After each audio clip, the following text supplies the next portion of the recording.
Vaccine delays, limited staff, why rebounding from COVID is more difficult in rural areas. A wrestling loss blamed on miscommunication, why one family is demanding a rematch. Talk about payback, why Nebraska is telling one resident he owes the state nearly $9 grand.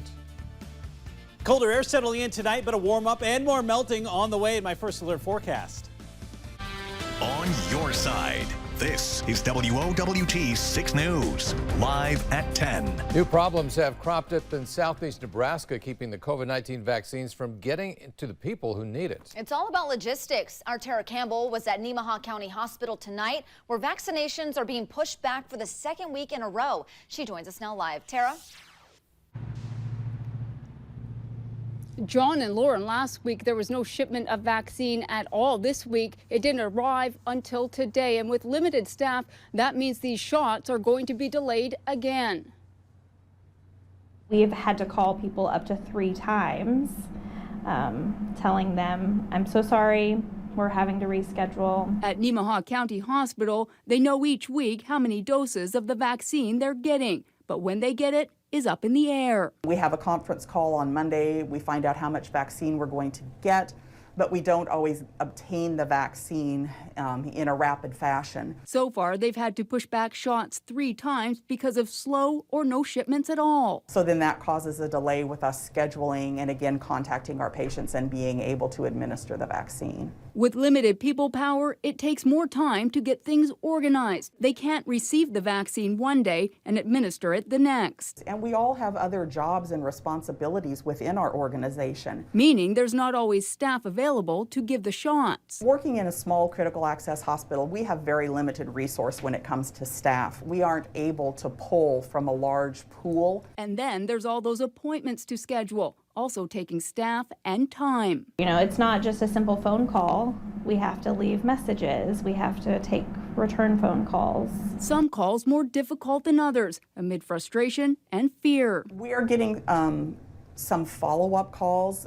It's very frustrating to our community that they see that Omaha and Lincoln are getting the vaccine, and then, well, why didn't we get vaccine? Now, the hospital's COO said today they are hoping the state will take over the scheduling of these appointments, and there is talks of that happening. In the meantime, they're going to do their best to start getting caught up next week. John and Lauren. Tara, thank you. So far, 377 first doses have been given to people 65 and older, which is 28% of that population in the county. The delays with the vaccines in Nemaha County are only with the first round of shots. The county has been receiving what it needs for people getting the second dose. Well, new tonight, a bill making major changes to the way Iowans vote is on the way to the governor's desk. She's expected to sign it. If she does, the early voting period will be shortened from 29 to 20 days. The polls will close at 8 p.m. rather than 9. Mail-in ballots must be received by the time polls close on Election Day rather than postmarked Election Day, and received by noon on that next Monday. And election officials cannot send out absentee ballot requests unless a voter asks for them. Reactions divided. Senator Chuck Grassley tonight said Iowans deserve an election they can trust, and this makes it easy to vote and hard to cheat. The ACLU of Iowa says there's no evidence that the measures changed encouraged any fraud, and study after study found voter fraud is almost non-existent.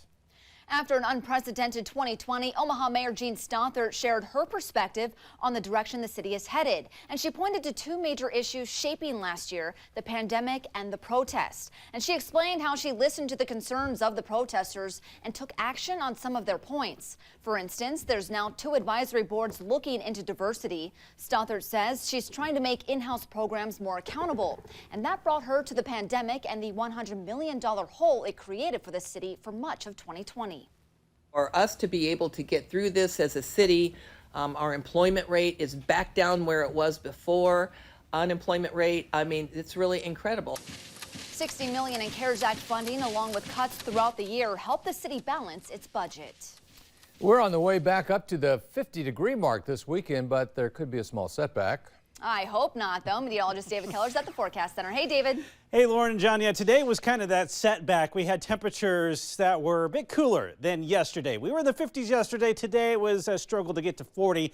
We're back below freezing now. We're down to 29 degrees. Already have seen some icy patches on the roads from all the melting, all that water refreezing. So keep that in mind tonight, tomorrow morning. There could be some icy patches. It's down to 29 in Bellevue, 30 in Council Bluffs, 28 in Millard. So a chilly night out there. Skies mainly clear at the moment. We'll see some clouds drifting in from the west as we head into the rest of the overnight, with temperatures slowly falling to about, I think, about 26 to start off tomorrow morning. So again, cold enough that we could see some of those icy patches, but by the afternoon, we get a little sun. We're back up into the 40s, more melting, and we get even warmer weather on the way. We'll show you that here in just a few minutes. Lauren? All right, David, we'll see you soon. With many in the metro putting wellness checks and preventative care on the back burner, there's been a steady decline of in-person checkups. Some vital things cannot be done virtually during telehealth appointments, such as blood pressure and blood sugar checks. So now healthcare providers like CHI Health are trying to find creative ways to get patients back into their clinics. They're offering free blood pressure checks as a way to remind people not to put those on hold. And during those checks, health experts will be available to answer your questions. 176 Nebraskans are hospitalized tonight due to coronavirus. That's 12 more than last night. And we'll look at the new numbers. 380 new cases reported today in Nebraska. 4 new deaths were confirmed, and the death toll now stands at 2,054. In the Hawkeye State, 813 new COVID cases were reported. 15 more Iowans have died from the virus, and there have now been 5,415 deaths related to COVID-19. A class action lawsuit against the city of Lincoln over the mask mandate will continue. Defendants had asked for a temporary injunction to stop the mandate, but as Brian Mastery reports, a district court judge didn't go that far. The class action lawsuit began last fall with Madson's Bowling and Billiards in Lincoln. Madson's claimed the Lincoln-Lancaster Health Department didn't have the power to issue directed health measures that superseded the governor, and that the mask mandate was illegal. Soon other businesses joined in the lawsuit. Salons, bars and restaurants, some retail. As many as 20 businesses are part of the court challenge. It's really about the left and right limits of government power. Chris Ferdico is with the Berry Law Firm. He says Lincoln-Lancaster's orders were arbitrary and put the onus on businesses to enforce the rules instead of law enforcement. Instead of asking individuals to be responsible for their own behavior, the city of Lincoln is shouldering this burden on the backs of businesses and saying you have to enforce against individuals. Ferdico says he understands the emergency nature of a pandemic and argues government can't overreach in the name of an emergency. We asked if Omaha could be swept into the class action lawsuit. He didn't think so. Omaha toiled with the idea of having the health director step in instead. An ordinance was, in your view, is there anything different between the two? The enforcement in Omaha has been much different. Omaha leaders have said time and again, enforcement of the mask ordinance here was about gaining compliance, not writing tickets. I'm Brian Mastery, 6 News. The Lincoln-Lancaster County mask is currently in effect through March 12th. A high school wrestling match is taking center stage tonight. There are claims that the referee didn't follow guidelines. One of the wrestlers competing in Omaha last weekend is deaf, and advocates say he missed a warning because of miscommunication errors. Our Lauren Melendez joins us now live to explain. Lauren? Yeah, John and Lauren, Paul Ruff is a Gearing senior. He uses a cochlear implant. He takes it out while he's wrestling, which makes him completely deaf during a match. But he says hearing wasn't the main issue during that match last weekend. It was the ref who wouldn't lower his mask. Paul Ruff has used a cochlear implant since he was 2. He doesn't need sign language because he reads lips, which he's done with little to no issues his entire wrestling career. Some refs, we have to remind them, sometimes that happens. During last weekend's Class 1B match, Paul was penalized for being out of position during a restart. There was thumbs up that he understood. There's hand signals that you give that he looked at. Jay Beller is the executive director of the NSAA. He says he watched video from that match saying the referee pointed at Paul to fix his position. Paul says the ref was pointing at something, which is what he was trying to figure out. Adding his thumbs up was a question, not a confirmation that he understood. Is this good? Is this what you want? In wrestling, 2 cautions are given before a point is awarded to the opponent. Paul ultimately lost because he didn't understand one of those warnings. Susan Whitaker of the Nebraska Commission for the Deaf and Hard of Hearing says this points to a larger issue of accessibility. So they were made aware prior to the match and all during the match that Paul is deaf. Whitaker explains referees in the past understood they could tap Paul to let him know something was wrong or stay in his view so he could see them talking. She and Paul also said the gearing coach repeatedly asked the referee to lower his mask. As a reminder, Paul couldn't hear him, but the referee didn't do that. Yeah, I think the referee did what he had to do. There was an infraction. I think it comes down to the communication piece. Paul says at this point, it's less about the final score and more about the NSAA leveling the playing field to prevent other deaf athletes from having a similar situation. Show and inspire other kids. You know, like most kids, like disability prevents them from doing things. We don't want these things to happen, and I hate it when it does happen because it was a great wrestling match. Well, there are NSAA guidelines for students who identify as having a disability, and their director says the athlete has to request an accommodation hearing before that match or that game. Paul says he has never been told to do that in the past. There will also be a meeting Friday between NSAA and the Nebraska Commission for the Deaf and Hard of Hearing to discuss the situation. Lauren? All right, Lauren, thank you. And Paul's parents are also requesting a written apology from the NSAA, the referee involved, and a rematch. Well, measuring flood danger, why drilling holes in the ice could prepare us for the next big one. Plus, how a speeding boat in Florida almost ended up in someone's living room. And what a big shock. I just don't have it. Why Nebraska's demanding nearly $9,000 in back benefits. That story coming up. You're watching 6 News live at 10. It is 10:14. We have a great-looking shot of Midtown, and further out, you can see downtown Omaha. Notice the lack of visible snow. It's happening actually not right now. It's 29 degrees, so the melting has stopped for the night. The pandemic has put many people out of work who relied on unemployment benefits just to get by. An Omaha man was thankful for those checks until a shock came in the mail. Mike McKnight investigates. Laid off by a car rental company when the pandemic hit, 68-year-old Gary Bright says unemployment checks gave him hope. That dimmed when the Nebraska Department of Labor demanded it all back. What a big shock. I just don't have it. $8,400 between state and federal benefits. They shouldn't have paid me in the beginning. I should have never received a check if I didn't qualify. And I was perfectly honest with them. Gary says when he came to the office to apply for unemployment benefits, he gave honest answers, and the staff approved his payments. Payments he's now being ordered to repay. This one they give it, this one they take it away. Labor attorney Victor LaPuma hasn't been able to find out why. And by the way, there's really no explanation. No explanation given, just you're not eligible. And so I don't understand it. The veteran labor lawyer has another client who received an unemployment repayment demand. These clients are frightened. I mean, they're not powerful people.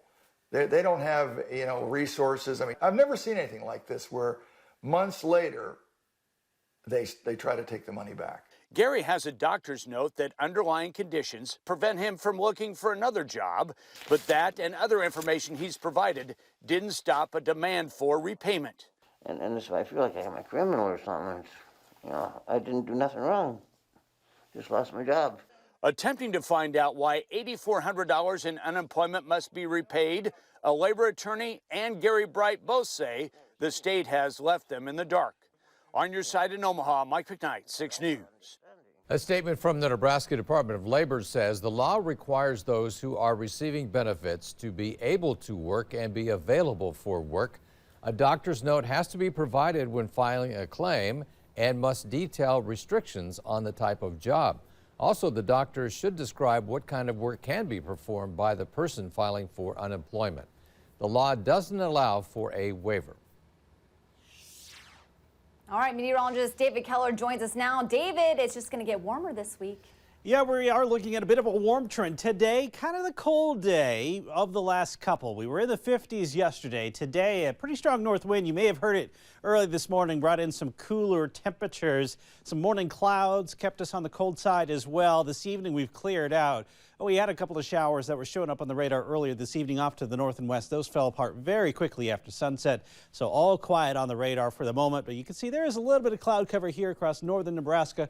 More clouds as you get out into western Kansas and Nebraska. So I do think we'll see some cloud cover rolling in by morning, but we stay dry here in the metro. Just cold. We're sitting at 29 degrees, so we are seeing a little refreezing across the area. Some icy patches developing on the roadways. So watch out for that as you head out tomorrow morning. We had some issues with that earlier this week with icy patches causing a few accidents. So something to keep in mind for that morning drive.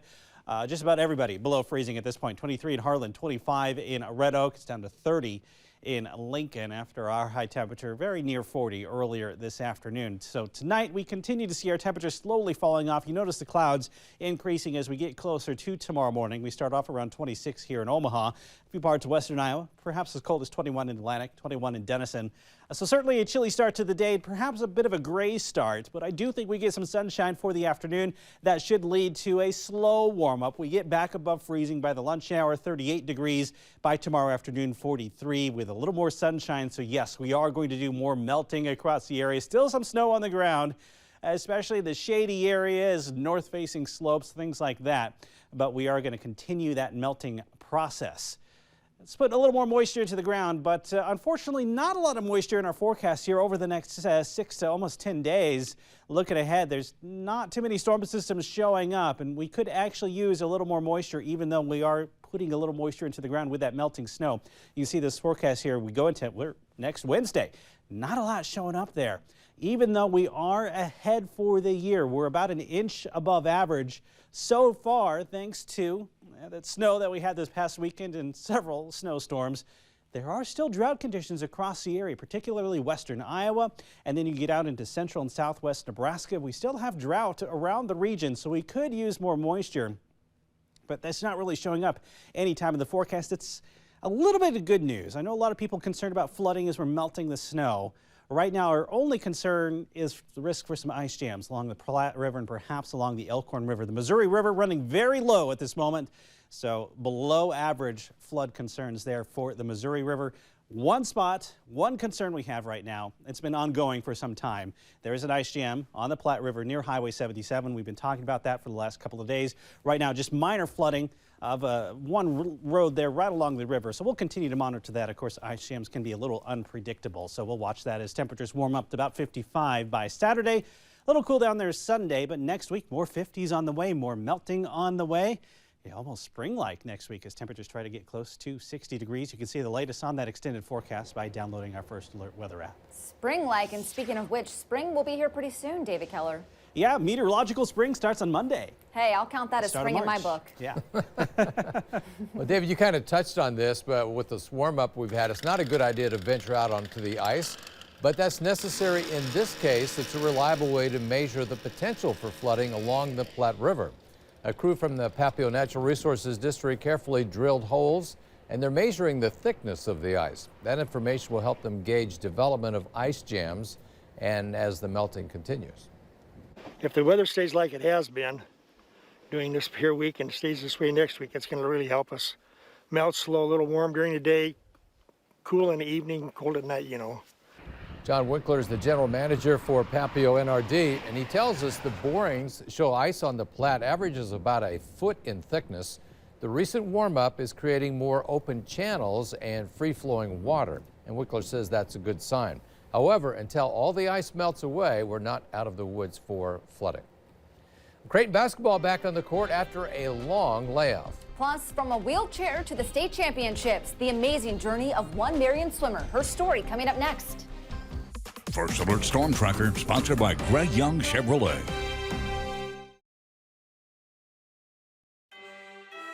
Now, 6 News Sports. It is great to be back, especially when you're winning games. It's been 11 days since the Jays last played. That was the Villanova game. A great win. Tonight it's DePaul, the Blue Demons, a bit sluggish early. Could have been the layoff. After trailing by 8, the Jays find a groove and pull away with a 31-10 first half run. Creighton a winner 77-53, and that's now 7 of the last 8. Husker women head up to Minnesota looking for a 3rd straight W. Late second half, Sam Hybees and 1 ties the game at 62. but that ends up being the last Nebraska bucket. The Gophers end the game on an 11-1 run, winning 73-63. The Huskers are now 9-9 in the Big Ten. State swimming and diving starts tomorrow. A big deal for all the competitors, but extra special for one senior. Marion swimmer Maddie Clark is all smiles these days, but it wasn't always that way. I saw a car kind of not spinning, but it was definitely like over the line and it was coming at me, and I saw it and I didn't even know what to do in that moment. She was hit head on in late September, just 5 minutes from home after practice. A massive collision on State Street that changed everything. I had 4 fractures in my pelvis. I had 2 fractures in my sternum, and then I had 2 rib fractures, and then I had a collapsed lung, and then a couple of facial fractures. That's quite a list, especially for someone who had big plans in the pool. But all that was put on hold. Maddie was given a wheelchair instead, and she was not allowed to use her legs for 2 months. It was definitely hard. I was so tempted so many times to just stand up and be like, oh, I'm done with this. Like, because like you're in a house and like, it's so much easier to walk 5 feet than to get in your wheelchair from bed and roll 5 feet. It's so much easier. Finally, Maddie healed enough where she could start to return to what she was used to, and that included swimming. Her first meet back in December wasn't exactly up to her standard, but she's full strength now with as many as 4 chances this weekend to add to her collection of 3 state championships. Immensely proud. I've known Maddie since she was about 10 years old, and you know, to have this happen right before her senior season was, you know, just devastating at the time, but I knew if anybody was going to be able to do this, it was going to be Maddie. I'm so grateful for everyone who has helped me, who has been in my life since the accident. I'm so grateful for my parents and my friends who have definitely kept me sane during the entire thing. And obviously I'm thankful for my coaches and doctors for being there for me and helping me get to this point, because there's no way I'd be able to be here without them. I'm just really looking forward to and excited to just watch her race this weekend. And I think a lot of people, like, I know she wants to compete and do well, but I think a lot of people are just going to be amazed at the fact that she's even there racing. No doubt, Maddie is no stranger to a challenge. She's going to West Point, where she will swim for the United States Military Academy. A boat barreled toward backyards in South Florida neighborhood, and it happened in Palm Beach Gardens. The boat was out of control when it crashed into multiple docks. There were no serious injuries, but neighbors have now come together to get the speed limit lowered. There it is. Definitely scary. My goodness. But look at how beautiful that weather is. Yeah. Hopefully we'll get something like that. We're going to try to warm up. Yeah, tonight a little chilly out there, 26 degrees. Watch out for some icy patches in the morning. Yeah, it could be a little slick in spots. 43 though tomorrow afternoon should take care of any of that ice. We're going to do more melting, and then check that out. 55 by Saturday. A little cool down on Sunday, but more 50s on the way next week. Yeah, starting to feel like spring out there. Can't wait for it. Yeah.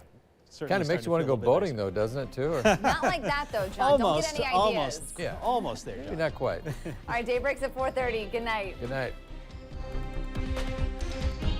Get WOWT 6 News anytime, anywhere. Download our free news and First Alert weather apps.